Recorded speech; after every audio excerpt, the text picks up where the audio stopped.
when you really feel like you have to prove something to the world. I think we people have very much the urge to identify ourselves. It's like kind of as soon as you step into Instagram, you can't claim that it's reality. Passion is definitely something that is intrinsic from you.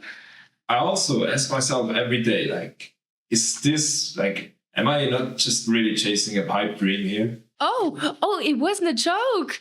Oh my God, I thought it was a joke. And we are good to go. Action. I don't wait for nobody. I'm a summer name on the dotty. City lights call my name, drawn to the flame, and I'm feeling kind of naughty.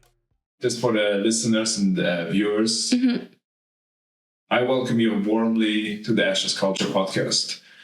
And I'm really glad that you're here. I was really excited for this podcast with you for a while now. And I'm going to tell you why in a bit. But first of all, just for the people that don't know you, who are you? Like, what should people know about you? And what is your current state? What are you doing right now professionally and maybe also privately? Okay, so I'm Sarah, I'm 22 years old. Basic facts. I am an actress. I am in the beginning of my career, which means that I'm still struggling a lot. And I recently moved to Belgium. And since then, well, I'm doing projects left and right, but I decided as well to start other studies in September. Cool. So you studied in Bordeaux. Oh yeah, I did an acting school in Bordeaux, right? Yeah, France. And you mentioned that you have a shoot later on. So we're in Zurich right now, right? You just came here from Belgium, from Antwerpen, yesterday, right? Yeah, yesterday. I came from Antwerpen to here for a short movie that we're gonna shoot tomorrow. Well, there are more shooting days, but I only have one shooting day, which is tomorrow. That's it. And actually, it's the last project so far that I know I'm going to be doing. So I don't know when the next one will be. The future is quite unclear at the moment. Cool. All right. So let me tell you again, so cool to have you here. Thank you, Hassan. I mean, the thing is, just for the people that don't know it yet, like we've met around like 1 year ago. I mean, actually we haven't, like we've met a few months ago in person, but like when we've talked before, when I posted like this, like a project of mine into the group chat, like where there are a lot of filmmakers and actors. Right. And you responded, I think, as the only person. Possibly. I mean, not to make this too dramatic, but it was really cool. And I think that we talked about it and everything, and I already like got that vibe, like, whoa, cool, like a like-minded person. In my point of view, you are like a like-minded person. Definitely. Maybe from a different field of art, but still. And yeah, then after I've seen what you are doing, I thought it was so cool, like what you're doing with acting. You know, you always seem to me like a person who really wants to like try it everywhere, like really trying. And you know, to get as much experience in all kinds of fields, to rise up, but without like wanting to I don't know, like put some skeletons in your closet, because you know, to get there maybe, but just like by just by pure like ambition and passion, dream, and because you always seem like you really like people in general, you know, working with people. But that's my POV. How does it sound? Yeah. Oh my God. Well, we've actually already talked a little bit before, so to say it again, it really flatters me that it comes over like this, or that you perceive my person like this. And acting definitely started with that big ambition, this big passion. But to be honest, in the last few months, there were a lot of changes in my life, and as well a lot of reflections. And as well, this big question, is it okay to like let something behind you or change it, which was the biggest passion in your life, which was acting. And acting, well, to add something to this, I just realized that in the last few months that it is totally fine to take a break of what is or was your passion. And actually passion, I realized as well, is something that is vivid, and something that is vivid changes. So passion is like a fire that needs to get nutrition or wood in that sense too, to keep on burning. So it's totally fine to add stuff to your life and discover different fields, which doesn't necessarily seem to have something to do with your universe. So you mean like actually stepping away before you, before it kind of becomes too much, that passion? Oh no, that's not what I'm saying. I said that because you perceive me as an ambitioned, passionate person. Yeah. But I do. But would you say just because you kind of, as when you say you also want to go into other fields, like, would you say that's not true then? Because I think you're right about that. If one has a passion, you should totally like go into different places as well. Experience different fields. Is that what you meant? Oh yeah, I think so. I think as well that it can be different from person to person. There are people who don't even know if they have a passion at all. But if you do have that, you just stay open and vivid, and that if you have this passion in your mind and you define it as your passion, that you don't force it to keep being your passion. You know what I mean? Yeah, it's interesting. Like, in your case, for example, is it the thing with acting? Yeah, definitely. So acting is your passion, but how would you say you wouldn't force it to be all that you are? Well, the thing is, if you think about acting, a lot of people have this image in mind that people say, yeah, it's their passion, and it makes up like 100% of the universe. They're all thinking about acting, becoming a great actor, or something like that. And that if you want to pursue in this industry, that you have to go full in. And I just realized for myself, it doesn't necessarily have to be like that. I don't have to prove to anyone that acting is my passion, in the sense of that I'm still free to make experiences in other fields, that I'm still free to work in other jobs aside, and to even start studying in a total different direction. Yeah. Yeah. So, okay, that's because I love that. Because I think a few years ago, I also used to think like that. Passion is all that you need. I mean, not all that you need to rise up. Of course, you need to develop other skills, but that passion is the only thing.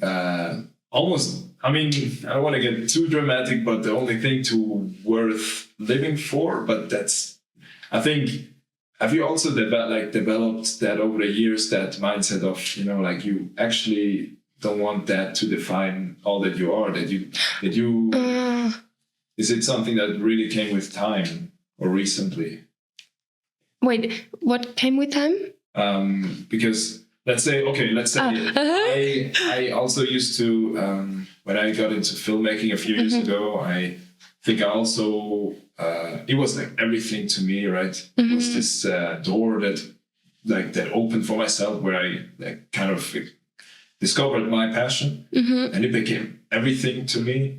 And I don't want to say I neglected so many things, but I think by now I really, I would say I acknowledge many more things around it, maybe just as well on the same level, like just people and health, and just like, because life isn't really, like, as you say, life really isn't just a passion. It shouldn't be, but why do you think it is that one thinks that passion is all that you are? Does it come from like insecurity? Identity. I think it comes from identity. I think we people have very much the urge to identify ourselves, to keep, to make identities for others and ourselves too, to be able to put everything in categories. It's easier. It simplifies the world. And I think passion seems to be often a big part of someone's identity, which is why I think that a lot of people are not allowing themselves to actually live passion, or to keep it vivid and not death. Yeah. Yeah. To actually then step away from it to see like, oh, I am more than just my passion. Yeah. We could say, we could put it like this, because passion is definitely something that is intrinsic from you, but I mean, passion can change. I think we should be aware of that passion is not necessarily through all your life the same thing, but passion is like an internal fire that keeps you moving, that is, defines your interests in that way. Yeah. But it is momentary. It's not, Yeah. I get that's so crazy when I think about like how long it takes if you have like, let's say, if you build yourself an identity with some kind of inferiority complex, do you know that when you really feel like you have to prove something to the world. Is this the imposter syndrome we talked about? No, I don't think so. Okay, go on. it's also like a topic like in this category, but inferiority complex, when like when you feel you're not. No, let's say. Yeah, I think you never got the love or attention that you wanted, or you don't feel like you just like don't feel good enough. So you feel more like you have to prove something. I think that is, I mean, I'm not an expert, actually. I think it's just like it goes into this category. Yeah. I think when you have built that kind of identity, which I also had, like, and you do everything. Prove yourself worthy. Yeah, exactly. And this ambition, like it lights up this fire in you. But the dangerous thing is that you neglect so many other things. And to grow out of this, like, this is like I think this is like really big step. At the same size is like what you mentioned, that you noticed that you said like start of the year in January, right? Yeah, I think there was the peak of it where I just couldn't keep going the way I was. How did you notice it? I didn't notice. Well, I didn't notice that acting was becoming more and more just of a routine. I felt that this passion was kind of gone, and when I wanted to apply for castings, I was just sitting in front of my computer and I was freaking out. I just couldn't apply. And even when I wrote to a actual shooting for a short movie, I was not looking forward to it. I was looking forward to meet the people still, and to figuring out why I was feeling that way, but I was not actually looking forward to the shoot. And this really confused me, because this was like my motor why I was doing what I was doing. Yeah. Wow. That must have been like difficult, right? Yeah, it was. Because definitely if you already have spent so much time and energy into that field, into that passion, or into that thing that once was your passion, and then you realize, oh my God, I thought that I would be doing this whole my life, and now I'm doubting. And this was actually the point where I realized as well for myself, like the passion was at that time a big part of my identity. And I mean, to say we do have identity, but identity is fluid. What do you mean fluid? Identity is something that changes throughout your life. It is never the same. Would you say as you discover new parts of yourself, you find new interests? Do you mean like that? That way, or that you change your principles, stuff like that. Yeah, and I think it's interesting, like how, like just to only imagine, like how you must have felt when you had like this whole thing built up over the years. I mean, yeah. Then suddenly it's like, why do I don't want to do this anymore? Yeah, true. Oh, yeah. Something to add on that. The interesting thing was as well, I figure you have as well kind of a clear image of yourself, what you want to achieve in that industry. And you're a super ambitious person too. I mean, the way and determined with this podcast, for example. So you have this clear image in your mind and you want to achieve this. And on the road through, while you haven't achieved it yet, you start doubting and like, is it the right thing I'm doing? But you haven't arrived there at the end yet. So it feels like, oh my God, are you going to continue the road even though it doesn't feel right anymore? So it's this big question of, did you just not achieve it because you were not good enough, or because it's not your passion anymore? You know what comes to mind? Just like the days leading up to this podcast today, I was like, at some point I was thinking like, when exactly do I know that I prepared myself enough? You know, like, because I've read your CV, you know, and I've not to make it sound creepy. I've been here. I do. Oh, okay. Yeah, sure. Okay, that's kind of cringe. No, Really? no, don't worry. No, but it's like, and at some point I was like, you're never really prepared, because the only thing that's in your control is like it's what you do, right? It's I mean, okay, you could prepare yourself like for such a long time, but then again, is that more productive than just like, you know, let's say I do some research, let's say, about you, and you know, and then I go for a walk and just think about other things. Like, as you mentioned before, you go away from your passion, do some other things. And I think that is even more like to not get lost in all that one thing, but to, I don't know, just take a walk and everything. And that's what I did. And I think that helped more than to stress myself like, oh no, what more could I prepare? Because then again, I also like the improvisation part, you know, when we talk here and I automatically like, oh, it's so interesting what you said now that I hadn't like even would have prepared or anything. But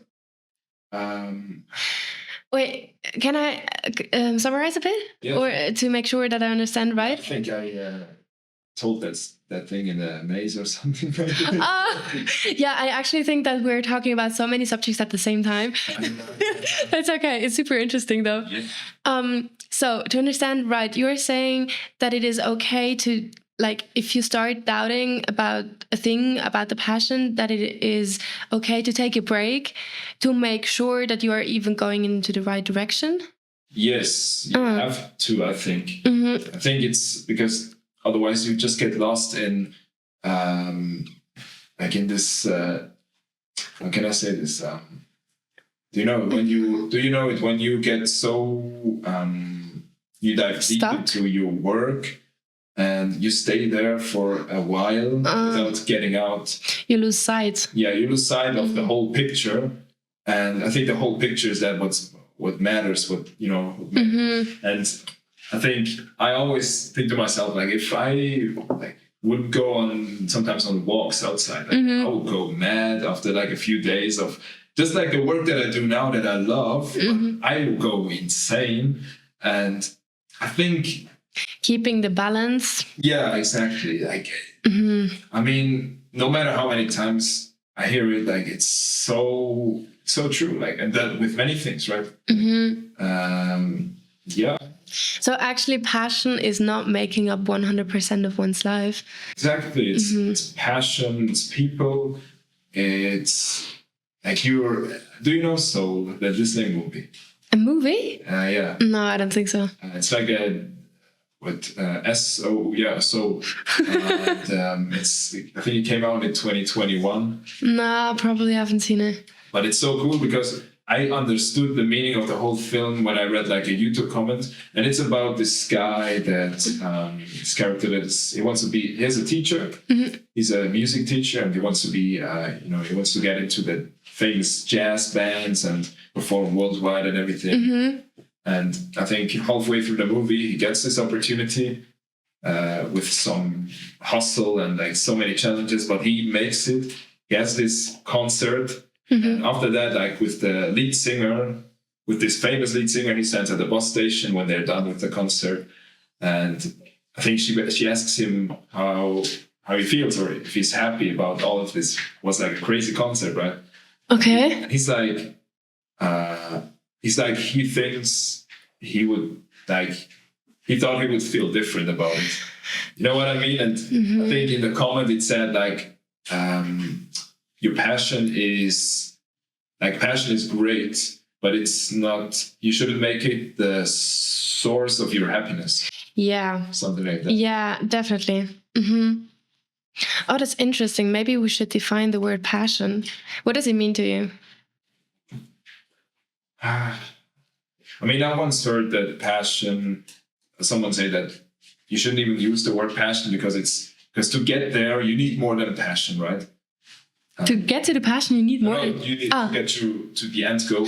Yeah. You need more than passion. You need hard work and everything. I mean, I like the word passion still because it's this driving force that is so mysterious and so strong that lights you up and everything. But it does need more than that. Maybe I like purpose. I like the name purpose because before we talked about when you find out different interests about yourself and your principles, right? And I read this book once, The Way of the Superior Man, if you know that. No. But it's also like about purpose, and it says that there are really multiple layers. Maybe you figure out like a new interest of yours, right? Maybe the thing that comes to you after acting, that is just a new layer.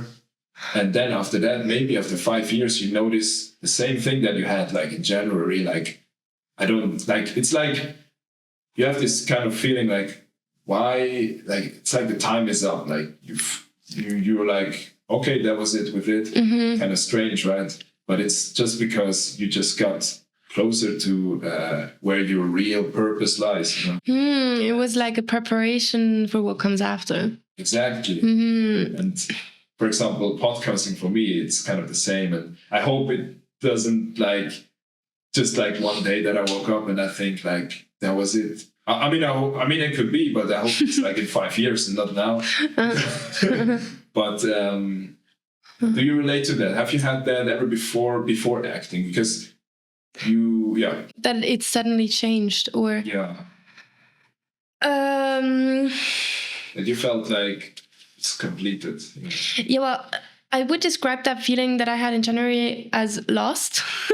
So I definitely felt lost before in my life, but it wasn't to the same degree. But I think this has just to do with the fact that right now it kind of defines your financial income.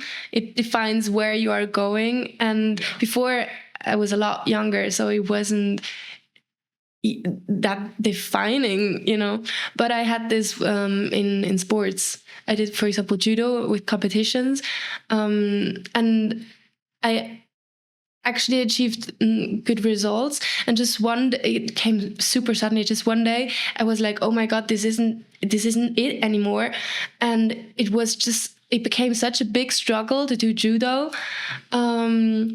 And as a child, I wasn't thinking about, oh my God, is it wrong to stop it? I just stopped it and did something else. And now in retrospective, I am like, okay, was it the right decision to stop? I think as a child, you were just not standing still by something like that. Yeah. Yeah, I think as a child you wouldn't even think of like that all these topics exist. True. All these mental health topic, right? Yeah, mental health. Actually, we were talking about balance, and I think this has to do a lot with mental health. How are you keeping your balance? What are you doing? Like I really like to take walks daily. I keep like this 3-element concept in mind, like purpose, people, and health. So, and also I think once there's something that you said stuck with me when I think, I don't know what we were talking about, it was like a memo, and you said that you are doing sports to keep your balance, right? Yeah, right. That really stuck with me, to have energy in like every day, right? In everyday life. Yeah, and that stuck with me, and I think ever since then I also like maybe integrated it more to like just make a walk daily or just something daily. Totally. And yeah, I think that's that, and I think sometimes I feel like the only thing preventing me from losing my mind, with all the creation of this and not knowing where it will lead, if I'm chasing just a pipe dream or something, it's like the connection to my people and just to nature, I guess, just taking a walk or whatever, just to see that, even like through a neighborhood, to see natural things, people walking by, and to see that like it's not actually that serious. And and people, Good it's point. really, because I had this thought last like a few days ago, like you can really have, when you have like these peak moments of, you think like, oh my God, you really realize that it's like a progress, like it's a fact. You actually make progress. Oh yeah. And that dopamine drop when, maybe for you, like after maybe a premiere from a film, or just like a dopamine drop when it goes down, and then you're like almost back into the real world. And then that would be the time, I think, where I would regret that I neglected people or other things. Fortunately, I don't do that because I really keep that in mind all the time, because I remember how it feels when the dopamine drop comes and suddenly you're like, damn, like you realize that it is not all that you are. Oh, okay, I get it. So you're saying that it is super healthy to have different pillars in your life that you are sustaining and nurturing. So if one pillar falls away or one pillar kind of gets stuck, that you still have the other pillars stable? I mean, I would say there are pillars in between purpose, and but purpose is like one of these three, purpose, people, and health. So I think it's like a formula to me, like as long as I don't neglect any one of these three, I'm good. As soon as one goes away, I know that I have to make changes. But there can be pillars in category people as well, Yeah, I get it. It's like just the main pillar, and then of course there are other subjects connected to it. Yeah. And let me ask you, what is it that you hold on to in the same scenario that makes you not go insane, or what calms you down? To keep the balance? Yeah. Definitely the thing that you mentioned before, doing sports. I think I told you that I do sports 4 times a week. And I think this is really just the biggest game changer, because you have so much more energy. Even like simple tasks as going up the stairs or having to carry a heavy backpack. If you do sports, you have enough muscles and condition to just do simple tasks like this. And I think, what else do I do? I think what you said before with people is really important too, that you nurture relationships and people that are valuable to you, and really choose the right people. I think choosing already the right people in your life makes up a big balance. Have you made experiences like in a negative way with not the right people? Well, actually, it's kind of a big subject right now at the moment, because I used to be a big people pleaser. So I had a lot of people in my environment that I still feel like no one is really bad at their core. But if you're a people pleaser, you feel like, okay, I need to be right for everyone. Yeah, I need to be right to them, or they're kind of more valuable than oneself. Yeah.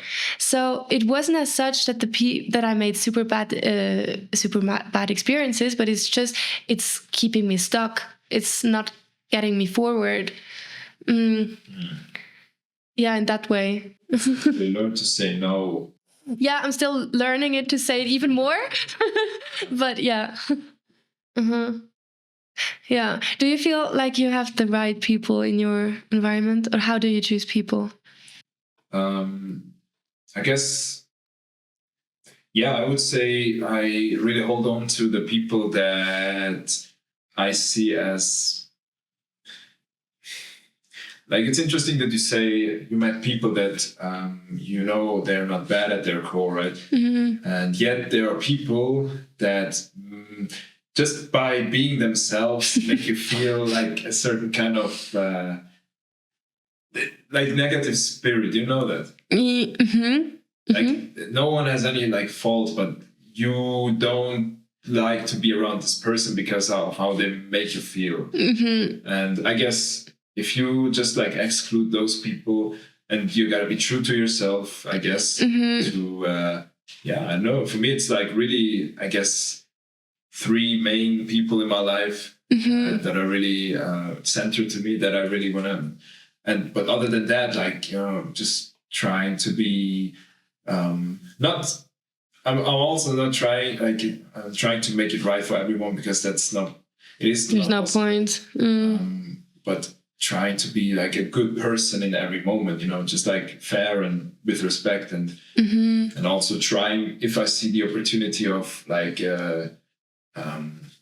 something developing, or with us two, for example, and I noticed okay, she's really cool, because maybe because I don't know, it was just a feeling that I had that we are I don't know, that we're like-minded. Yeah. And you seem pretty cool and nice anyways, You seem cool too. Yes. And I mean, you gave me that feedback, and I was it's for some people you just know, I guess. Just know, and even if I think I have some friends, for example, or people that I know, and we see each other maybe every 5 months or anything, but it's still the quality of the meeting itself, right? Doesn't matter how often, because we all have our own lives. Yeah, this is true.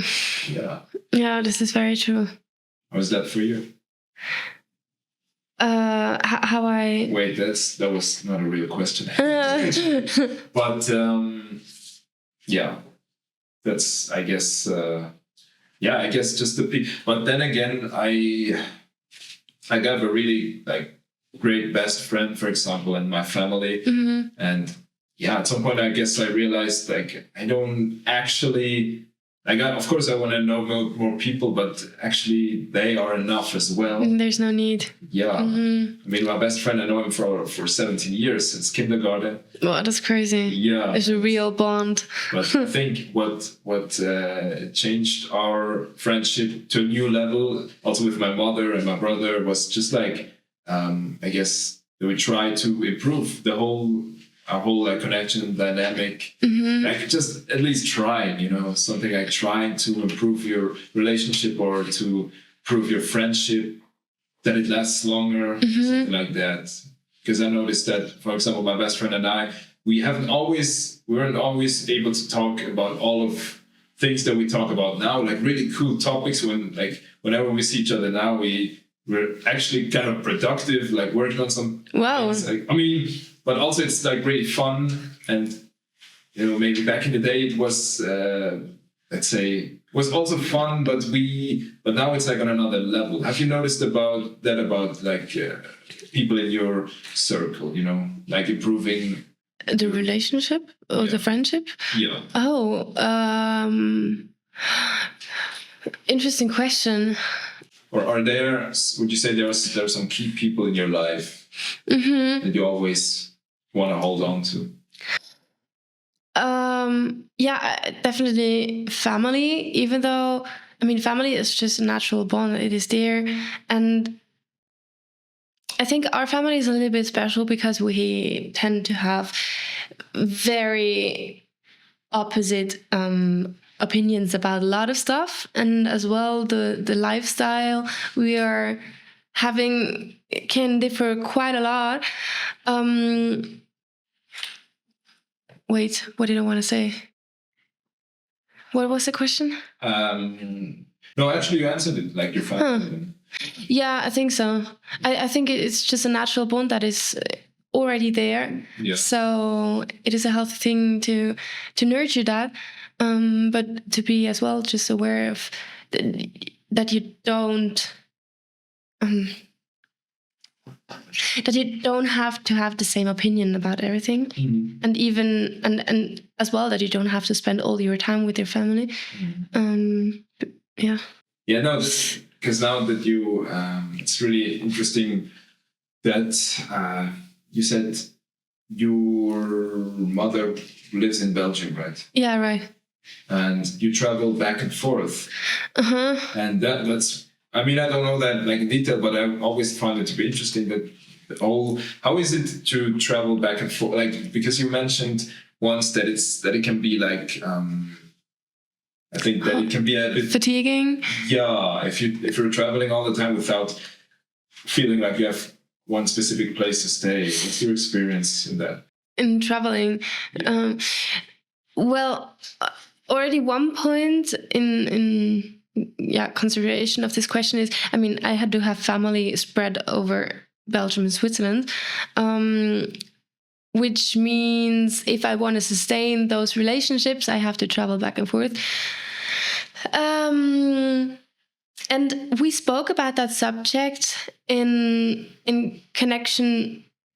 No way. We spoke about the subjects about 2 months ago or so. And there was the case that I traveled back and forth, I think, every 2 weeks or so, which is just too much. It's really just too much. How long is the flight? No, with the bus. Bus? Yep. Is that like 16 hours or something? Yep. It can get worse if you are stuck in traffic or if the bus is not appearing at all. So to answer your question, how I feel about it, it's super, in the beginning it was super exciting because being on the road as well was a reviving feeling of the sensation of doing something, kind of being productive. It feels as being productive, but you actually aren't. That's the thing. Because you're moving all the time, but you're never arriving, or you're never really taking the time to.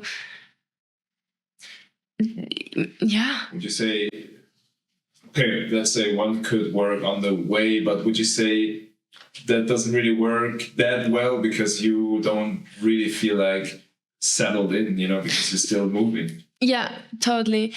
Well, the fact is as well that when I moved to Belgium in January, I never took the time to spend like 2 months in a row just in Belgium to kind of establish my life and to get to know people and stuff.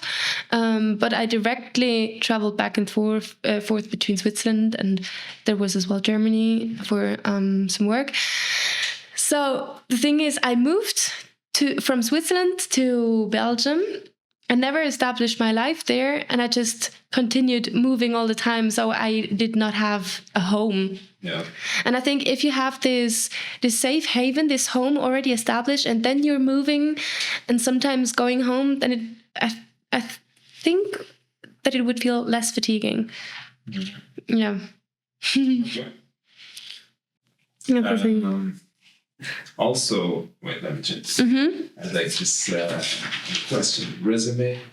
Oh, it wasn't a joke. Oh my god, I thought it was a joke. We out here with a job interview. Holy shit. Okay. Yeah, I mean, I printed like. It's a job interview quite over the place, all over the place, right? I know, kind of. Imagine doing job interviews like with this kind of Questions.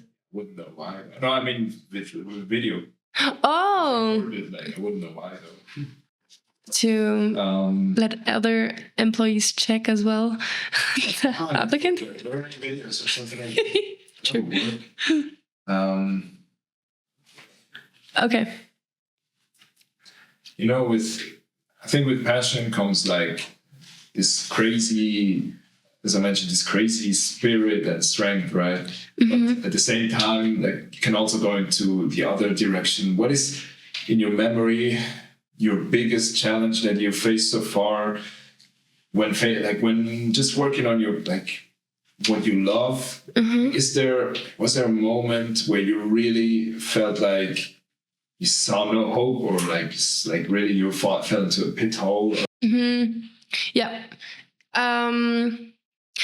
I would even say that it was in January as well. And I think this plays a big part in why I was doubting that much if it was still my passion, or still, I mean, I'm still kind of figuring out. But in January, I felt very stuck in my career because I had done this acting school in Bordeaux, which isn't actually like a renowned state. How do you say that in English? Prestige. Yeah, it's not a renowned school, and it's not even officially coming from the state. It's like a private school. So I had invested this 1 year in a school which would probably not really help me in my career. And I was still doing the same kinds of jobs, and I just felt like, not advancing in my career.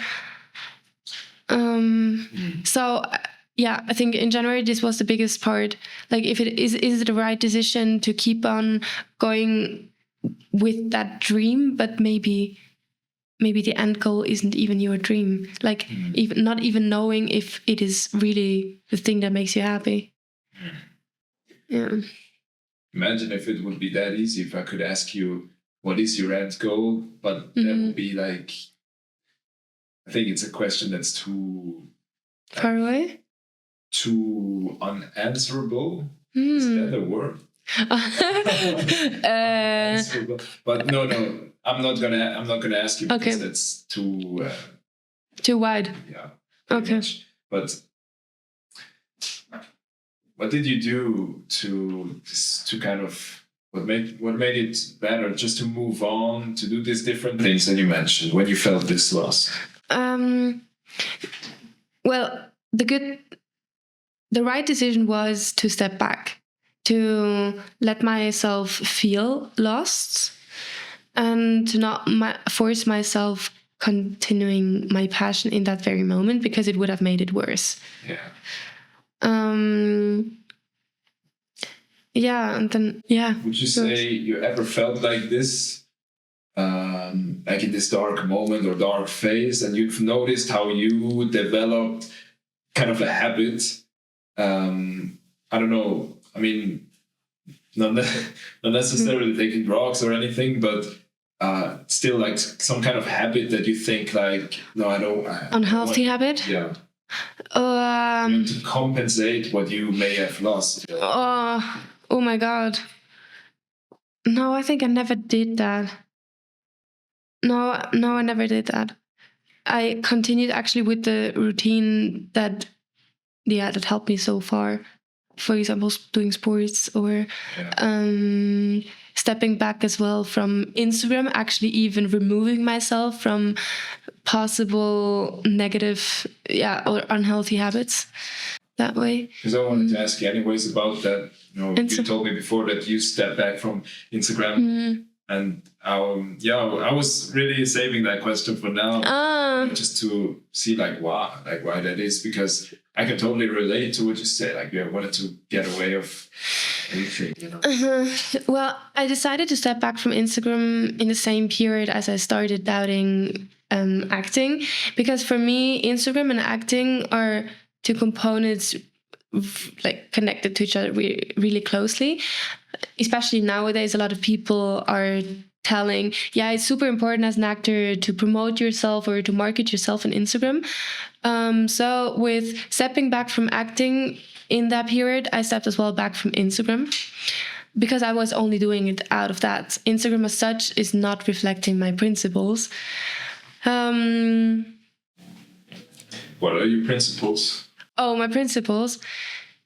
Oh, that's a good question, that combination. Well, considering Instagram in that case, my principles are definitely quality over quantity. And Instagram is so much of a consumer platform. It's not about quality, or in most cases, it's not about quality, but quantity. That's not 100% true, but I let it at that. My principles are as well interaction with people, like being honest and direct with the people. And I feel over Instagram, you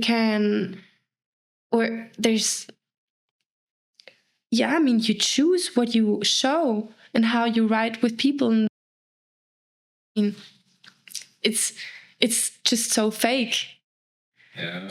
And even if you want to be honest, I mean, there are a lot of people on Instagram who want to be honest. It's impossible. Or, I mean, no, it's possible to be honest, but it's impossible to show reality. It's not reality. Because you're only showing fragments of your life, and fragments are never the whole picture. Yeah. Yeah. That's interesting. It's like kind of as soon as you step into Instagram, you can't claim that it's reality. Yeah. Yeah, definitely. Instagram is Instagram. It's it's like a limited universe that is somehow overlapping with our universe, but it's not reality. Because I also had like a phase where I actually, like, you know, with video productions, I knew that social media, like, if you want to make it like in this industry, like you have to have social media, right? Yeah, I want to ask you, how are you using Instagram or social media in general? What do you mean, like how? Like, is it an important tool that you use consciously? Do you like doing it? So I used to not like it because I guess it was like, let's say it didn't feel as, like, let's say as real. If I think about movies, for example, and like I like YouTube, for example, because there you can post like a whole short film and everything. Instagram, I guess I didn't really want to. Maybe also because it was like a lot of like reels and work, and I wanted to I guess I wanted to work on the main thing, rather than putting the work also for social media. Then I realized you need social media. If you I asked myself, like, do you want to make it with this? Do you want to have success? Like, and then what is the tool to also which would support you? Yeah. Then I was like, come on, like, we are not, like, you're not an angel. Like, just use the tool if you have it. Because even though, let's say the world we live in now, even though we could, complain about social media and all the things that are not right. It's the world we live in at the end of the day. Definitely. Why not use the tools that you have? And by now I like it actually, because I've got used to it, and I've seen the benefit of it even more. Oh. Because I figured out a way to enjoy it, because you can also, let's say for the podcast, you can also post like shorter stuff there. And I guess, But you seem surprised about that. Yeah, I seem surprised. I mean, I'm asking myself, how do you implement it in your life? How does it not become, yeah, How does that become unhealthy? yeah, or addictive? Yeah, actually, because of those three elements. pillars. Yeah, and I actually noticed, and you must have noticed that as well, that you can really get lost in it when you post, like, and I post on YouTube, Instagram, TikTok, Yeah. WhatsApp story, and stuff, like everywhere I can. But I do that in like a certain period of time, let's say on a day. Then I step away You from. plan it. Kinda, you have to. Yeah, I mean, it's like really. that's a good thing. Has to be planned, kind of. Yeah, and I guess then I step away from it and really, it's like this balance, like, and really like seeing enough daylight, seeing enough people, experiencing enough next to that passion, just not putting all the weight onto one shoulder side. So, yeah. You once said something in one of your podcasts as well, about if you are creating more than consuming. Yeah. This is such a good, it's such a good sentence. Thank you. I love it. I remember, and I was really happy that you found it helpful as well. Yeah. Yeah, I think it's a good rule if you want to use Instagram. Yeah, it's like, for example, on TikTok, like what I do sometimes, actually, I just put my hand over the main screen, I go to my profile, I post the stuff that I want, and I leave. So because once you realize how fast you can sink into it, like don't even like make your eyes see it, right? Yeah, true. And yeah, I guess, and the thing is, I also like consumed a lot of podcasts and YouTube videos, and the thing is, like, it's still blowing my mind how much content is out there, how much cool content, right? Yeah, as well. A lot of crap too, but That too, also.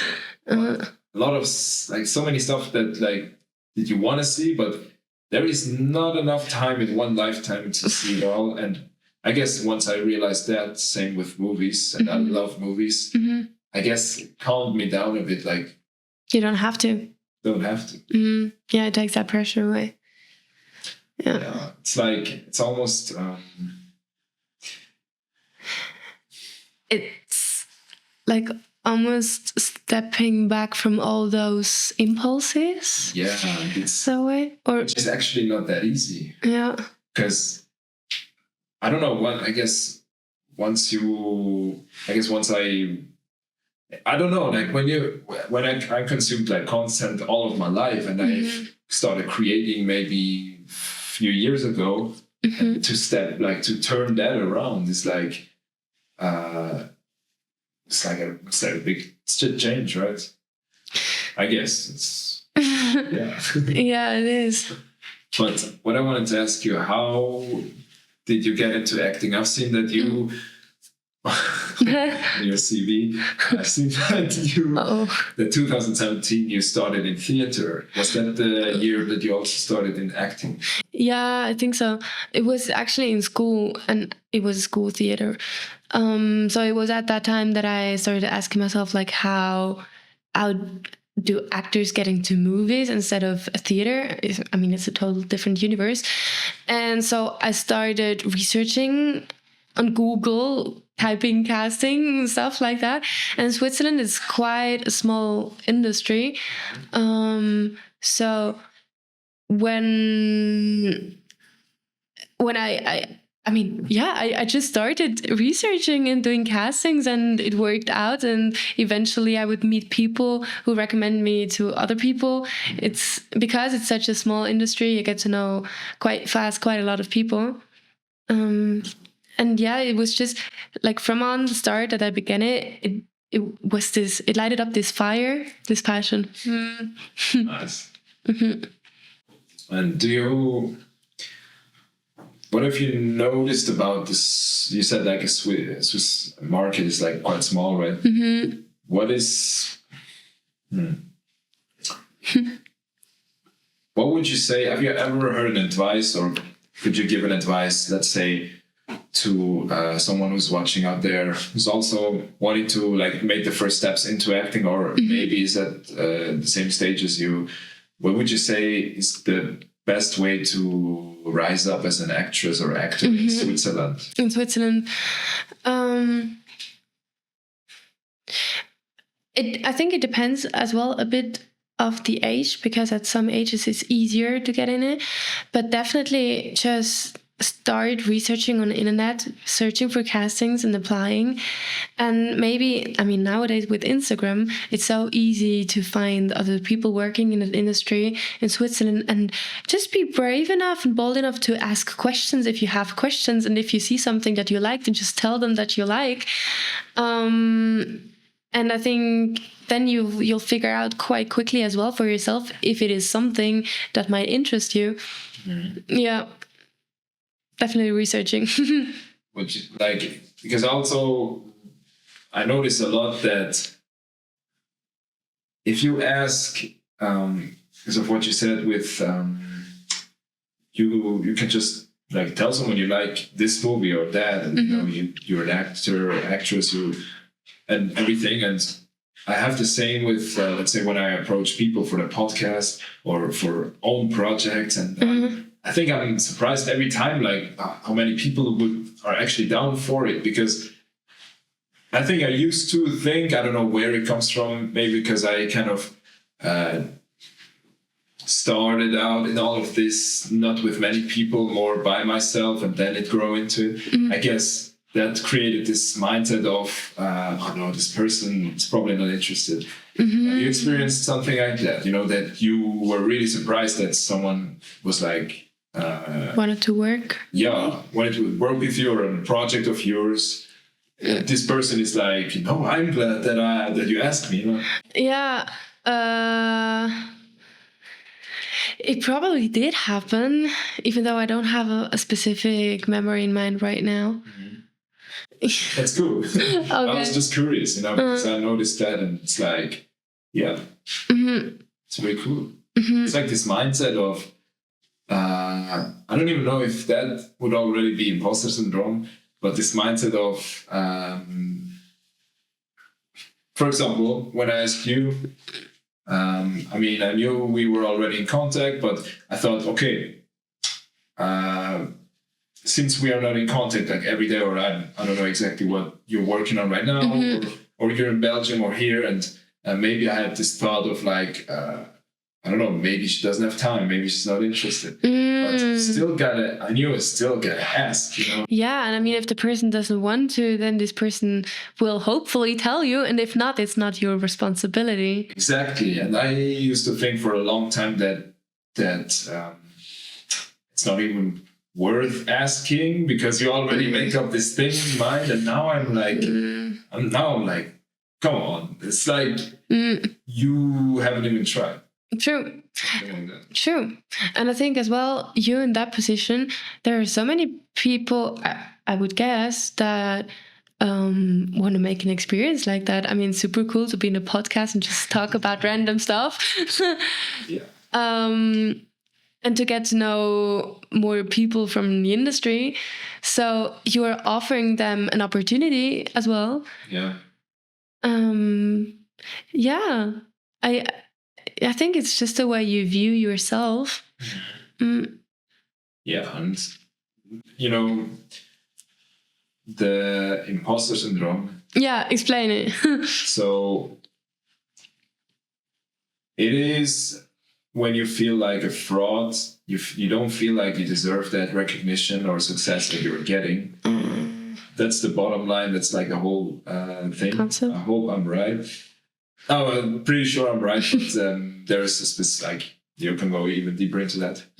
Have you ever experienced that, maybe privately or also as an actress? Yeah, definitely. Yeah, totally. In the start, I felt like that all the time. I mean, sometimes I still do have it that people write me on Instagram or come up to me and say that they admire what I'm doing. And I feel like, yeah, but there were so many factors that helped me doing this. So it's not my achievement, or it feels like it's not my achievement. Already that. Yeah, I think it's like, yeah. But at the same time, I mean, if you are still able to enjoy what you're doing, I feel like you don't have to have this ego or image of yourself that you achieved it, because you don't have to prove anything to anybody, not even to yourself. And I think the main point is really, are you enjoying what you're doing, and not, did I achieve it myself, or am I worthy to experience that? Yeah. Because definitely you are worthy to experience it. Otherwise, it wouldn't even happen to you. Yeah, it's almost crazy, like how when it all happens in our minds, right? How we almost tear ourselves down with thoughts like that. Like we limit ourselves from what will be possible, right? Yeah. And would you say you still deal a bit with that, or sometimes? Well, I have it less, or actually I'm not thinking about it anymore with project that I did or have done in the past. But I think it is correlated to the feeling that I sometimes feel not worthy of taking an opportunity. Oh, really? Yeah. Like in acting? Yeah, definitely. In life? Yeah. Overall. Mm-hmm. Do you have an example of in life, for example? What do you feel like you're not worthy of doing? For example, I would love to ask more questions to film productions, or even introduce myself to film productions, because I would love to work together with them just because of their work. And I feel not worthy applying for it, because I feel like I'm not good enough. Or there's as well a little bit this fear of rejection, of course. Yep. Like, it's so interesting because... Do you resonate with that? Or yes, but thing is, fear, like, it's crazy how much fear plays a role. How can I say this?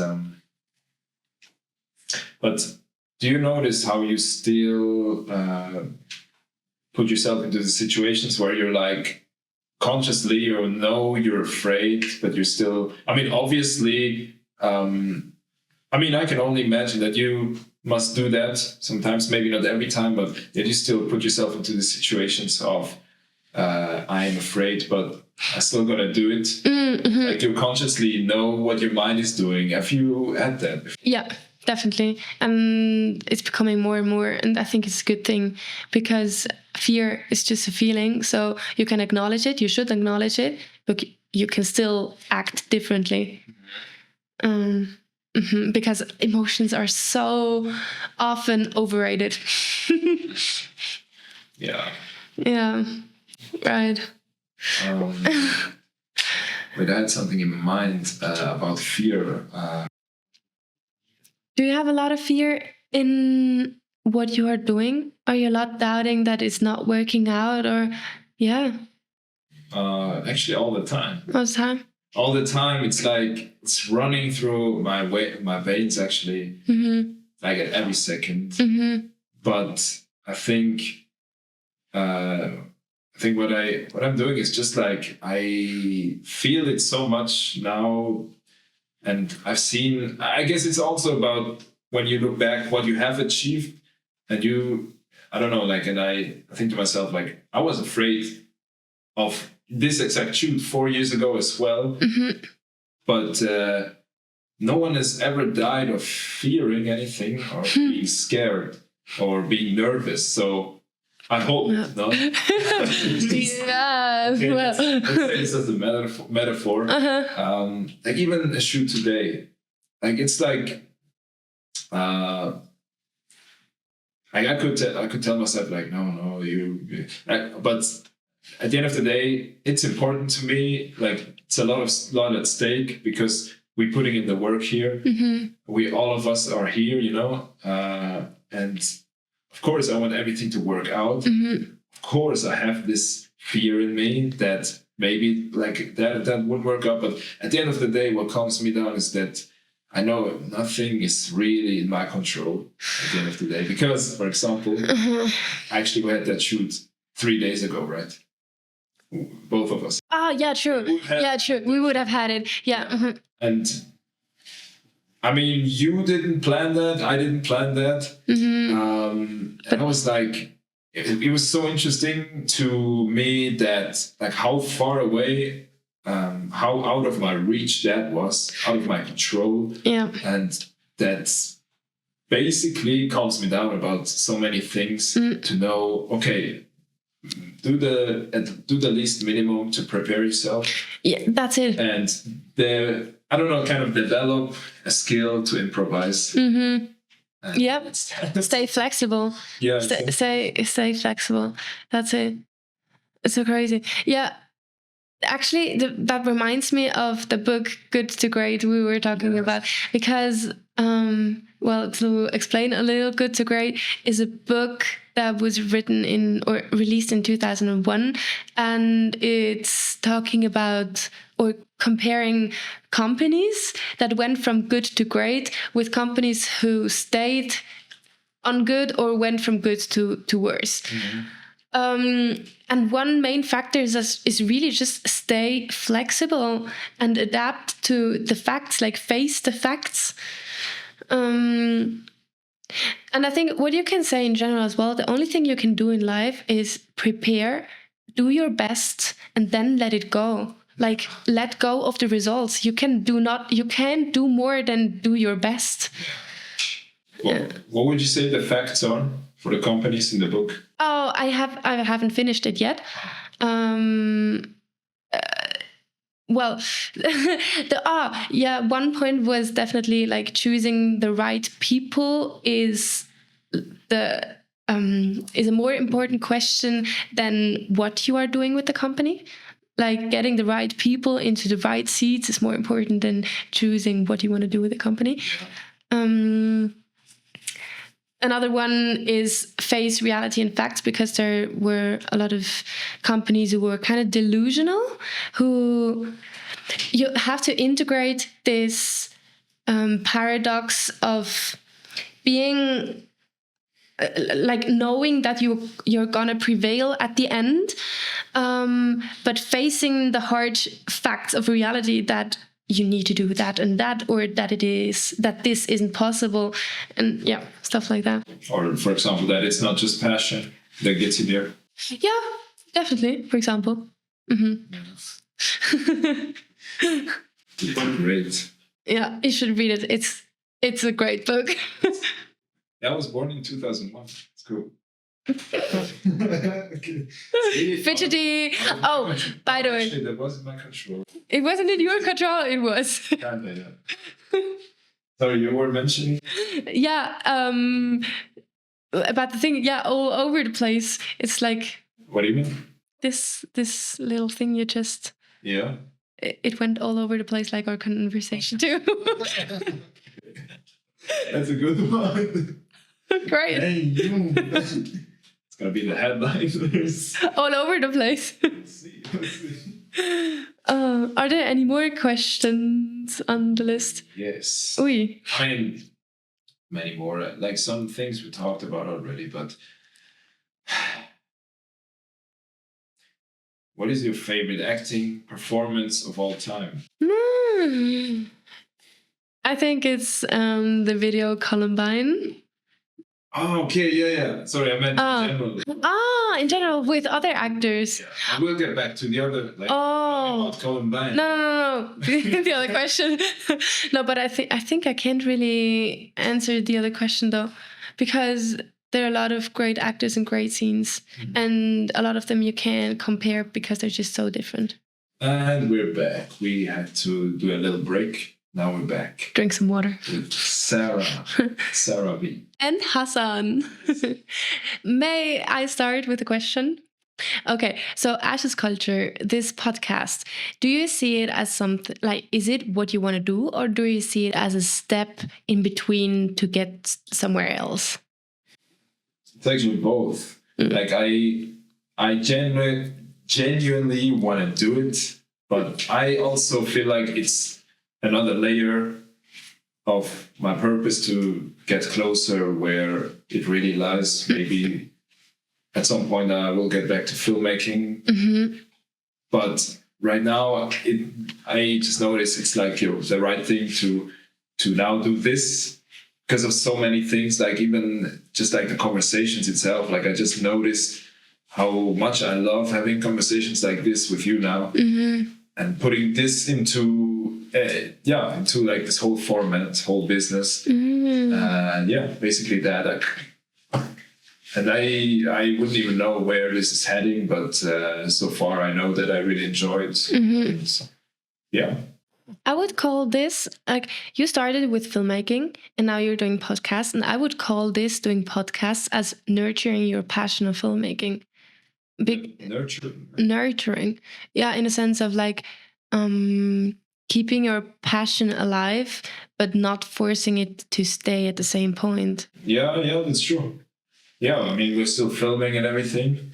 So it's almost like a dialogue scene, right?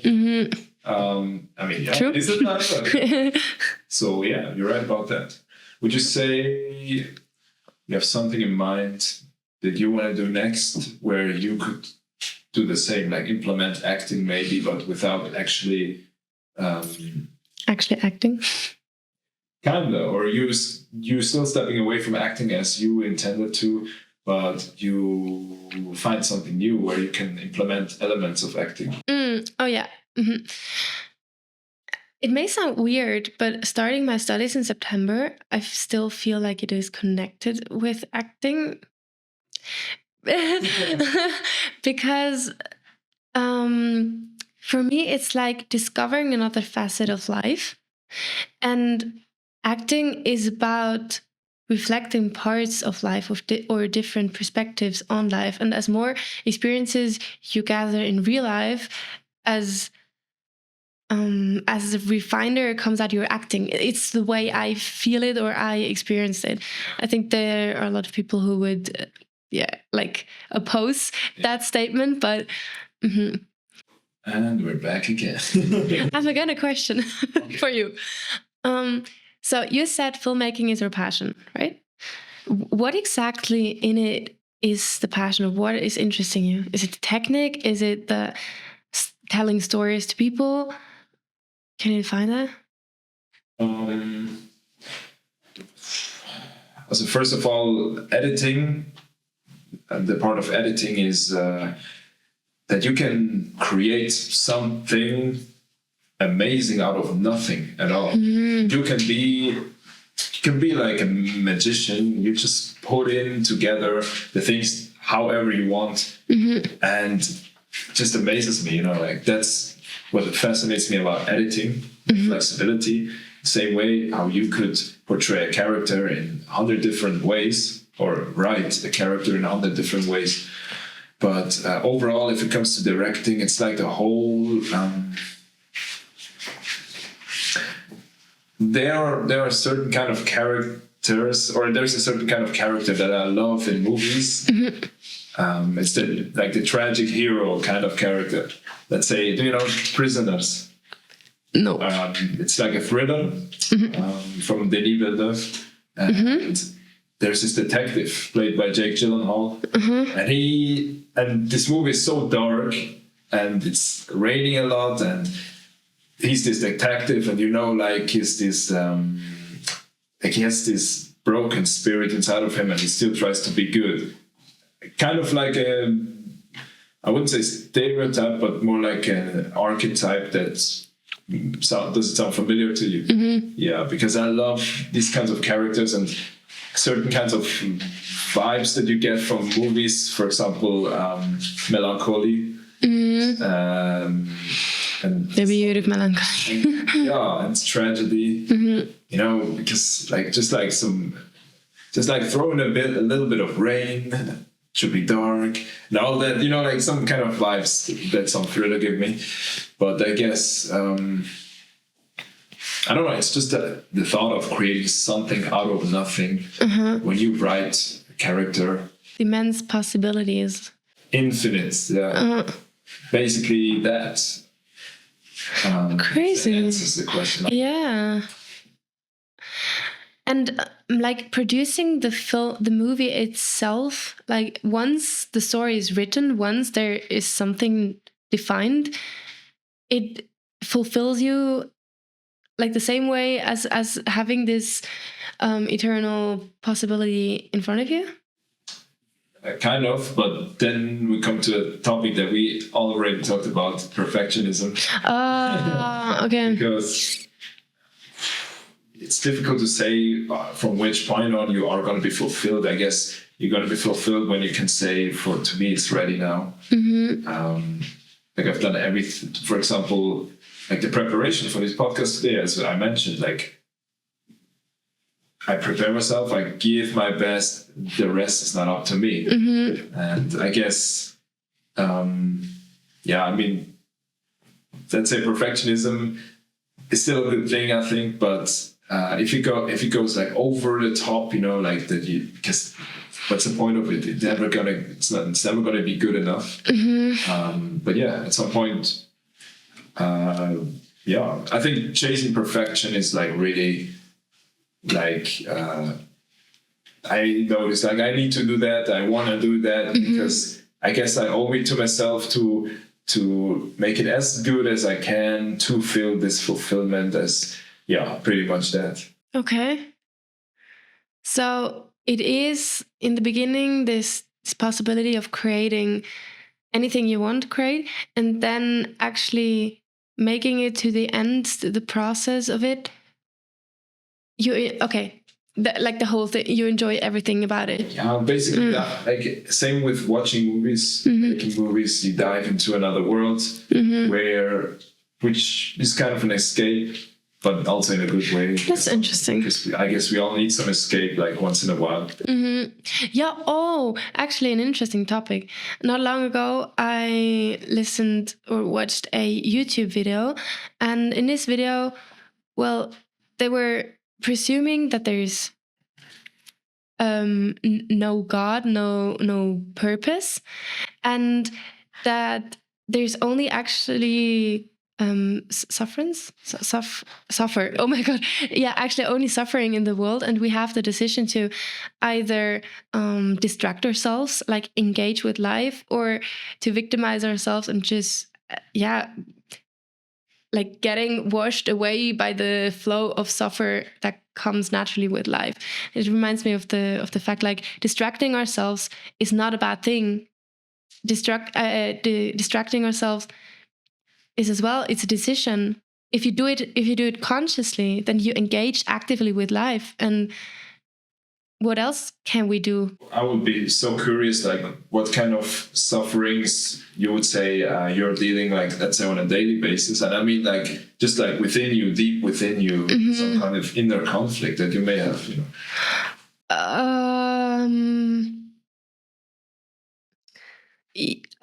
Okay. Yeah. Because there are a lot of topics kind of in it. That's why it's difficult to respond to. So to include the topic of distracting, I would say distracting in general is a good thing if you do it consciously. But of course, there are differences in distracting. I mean, gives you pleasure or fun or satisfaction, whatever. But it's always as well a question of, is it long term or short term? Does it work out on the long term, or does it have more benefits on the long term or on the short term? I mean, there I think you can distinguish whether a distraction is doing you well or doing you bad. So me personally, when I encounter a situation where I feel despair or like an uncomfortable feeling, I don't just ignore it. With distracting, I don't want to say that you just have to push it away. You still have to accept it. Mostly, for example, I cry a lot to release emotions. And it's like gently consoling yourself. It's not saying, yeah, oh my God, I don't want to have this this feeling. That's why I'm distracting myself. It's more like, okay, I'm consoling myself. I'm giving myself what I need. So small things, mostly like doing sports, is already a thing to for a sustained distraction. In that way, sounds weird. And just keep doing, and this understanding of that emotions are momentary, that helps tremendously. Just this understanding that emotions are a message from your body to your brain, mostly connected with the past experiences, or just a possible preposition of how to act. It's something you look at, but it doesn't necessarily have to be real or something you have to react on. Don't react, but act. Yeah, I would say. that's a good point. Yeah. Just in general, like do something, and it will be better than doing nothing. To kind of the time passes anyways. Yep. And if you do, Yeah. it doesn't help to do nothing. Yeah. Mostly. Yeah. True. How do you deal with despair or like moments where you doubt? So I think it's kind of different stages when you. I feel like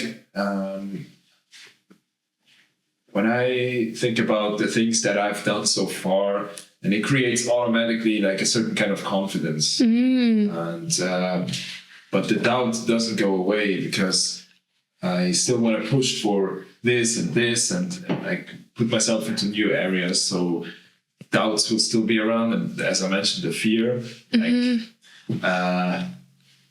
About the future.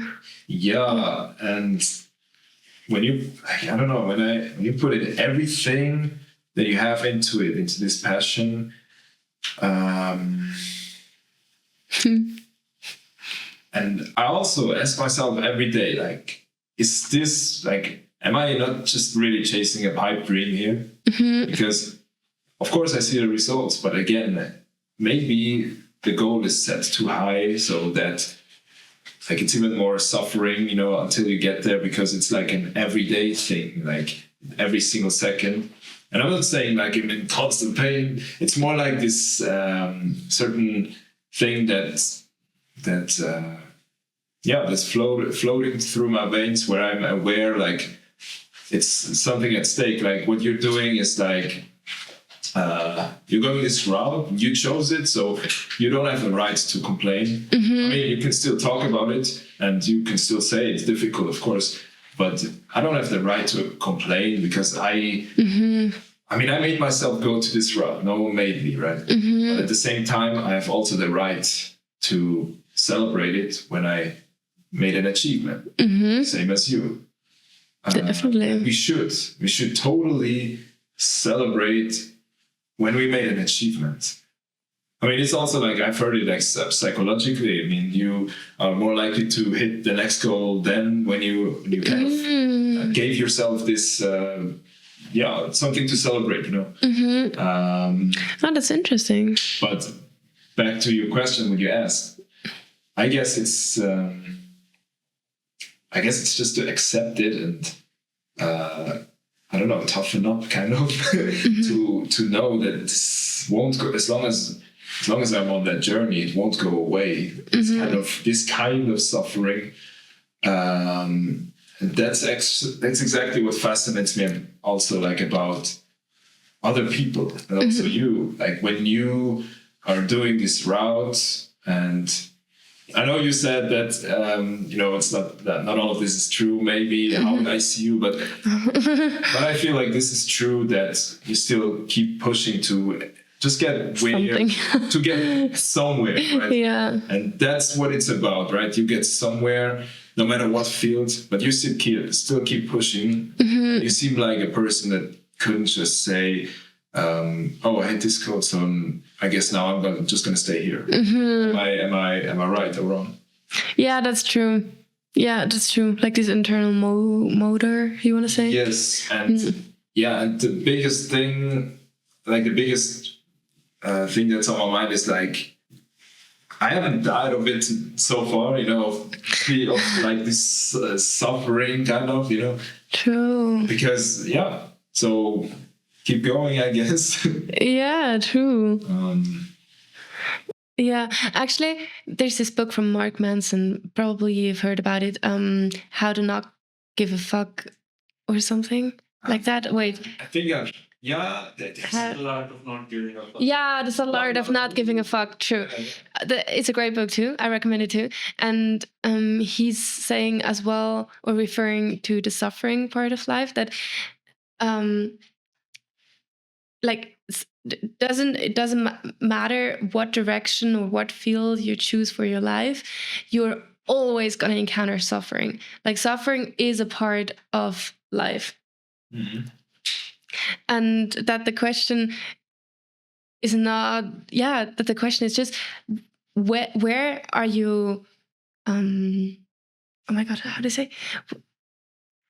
Where do you feel like, I want to suffer for that? Yeah. So you mean like at least suffer for something that means everything? Yeah. Where are you ready to suffer for? Yeah. Mm-hmm. Yeah. All right. So I would say we are heading to the finish line now. Okay. Nice. There's one last question that I wanted to ask. Okay. I like to ask people in general. Oh.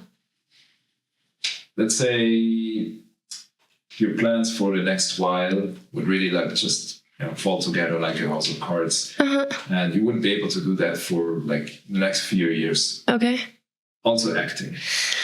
What do you see in your mind as like a pretty alternative life? I mean, a pretty good alternative life that comes closer to that you really could say, so I would be fine doing this for like 2 years. And it can't be in Switzerland or Belgium. Oh, it has to be in some other country. Yeah, like just as what comes closest, to that. Mm-hmm. Is it allowed to have? You can have any job except for acting or study. And no film industry at all, or no films. Okay, organizing events to connect people with each other. Yeah. Mm-hmm. Just what kind of events? Not defined. Yeah, but to connect people from contrasting fields, like to make them understand each other and to even benefit from each other or work together. Cool. Something like that, I guess. Love to hear it. I mean, in a way, it's interesting to me. It's interesting, yeah. Right. So, as we head into the finish line, do you also have like something that you want to say, or you want to like? Do you have a project that's coming out soon? Icarus is out now. Yeah, the movie. A role in it. And Leo Santomatou, who was in another podcast. Yes. No, I actually want to say something to you. Like, keep going with this podcast because you are improving, and I believe there's some real potential in it. Thank you. Good. Means a lot. All right, Zara. Hassan. Zara, What's your last name? Hassan Kamara. Like camera. Camera. I've heard so many times that. But yeah, thank you for being here. It was really cool talking to you. Mm-hmm. Thank you for inviting me. Hopefully at another point, second podcast. Oh. Let's see. Okay, that's in the future. And to the listeners and viewers, thank you for watching and listening. And stay tuned for the next one. Bye, everyone. Bye.